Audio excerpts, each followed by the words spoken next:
प्रशांत त्रिवेदी जी। राधे राधे महाराज। राधे राधे महाराज जी।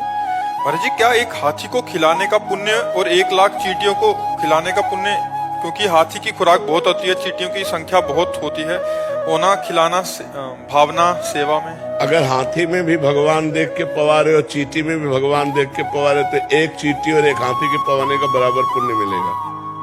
और भगवान नहीं देख के हाथी देख रहे हो चींटी देख रहे हो तो भेद तो हो ही जाएगा। कोई पुण्य में फिर बेवकूफी थोड़ी है। चींटी तो एक दाना से तृप्त हो जाएगी, उसके लिए 1 कुंतल भोजन चाहिए। दोनों में भगवान देखकर यदि दे रहे हो कि हाथी में भी वही भगवान है और चींटी में वही भगवान, तो पुण्य बराबर। और हाथी को हाथी देखकर चींटी को चींटी देख के तो पुण्य में घाटा।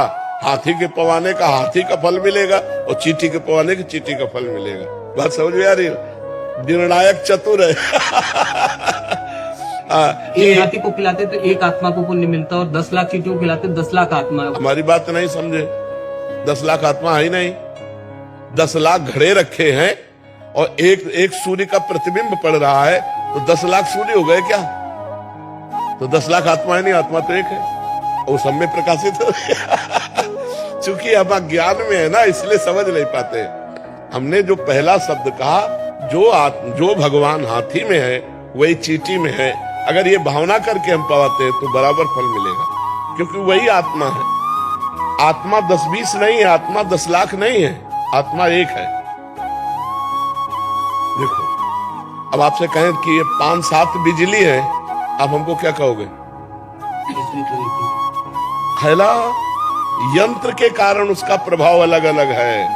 हीटर यंत्र है तो गर्मी फेंक रही, पंखा है तो हवा फेंक रही, एसी है तो ठंडा फेंक रही, लेकिन बिजली बस। ये खोपड़ियां अलग अलग हैं, बिजली एक है इनमें। जो बिजली है इनमें वो परमात्मा है, वो एक आत्मा है, एक वाहे गुरु है, वो एक है, वो अनेक नहीं है। बहुत अच्छे से समझ लीजिए, अगर हम भगवत भाव से किसी को पवाते हैं तो चाहे चींटी को पवाएं चाहे हाथी को पवाएं, हमें बराबर लाभ मिलेगा। और चींटी को चींटी मान करके और हाथी को हाथी मान करके, तो फिर एक हाथी पवाओ और 2-4 अरब चींटी पवाओ, तो शायद समानता की बात जो सोची जाए। क्योंकि परिणाम है ना, वो 1 कुंतल में छकेगा और 1 किलो में लाखों हो जाएंगी, नहीं हो जाएंगी। और अगर एक चींटी में आत्म तत्व भगवान को देखकर, एक हाथी में देख के, तो बराबर फल मिलेगा। वो तुम देख के क्या पवाते हो तुम्हारा विषय है। समझ गए? मन बहुत चंचल है, इधर उधर बार बार चला जाता है। हमेशा आपकी कृपा से नाम जप होती रहती है, पर फिर भी इधर उधर भटक जाता है। हाँ, कोई भटकने दो, उससे कोई फर्क नहीं पड़ता।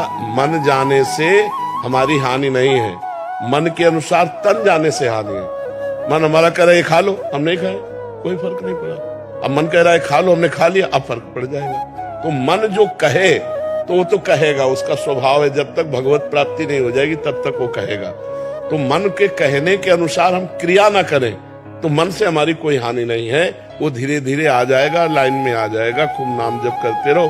मन के अनुसार क्रिया कर दी तो फिर नहीं आएगा, फिर तो और भटकना शुरू हो जाएगा। क्रिया को रोकना है मन के अनुसार।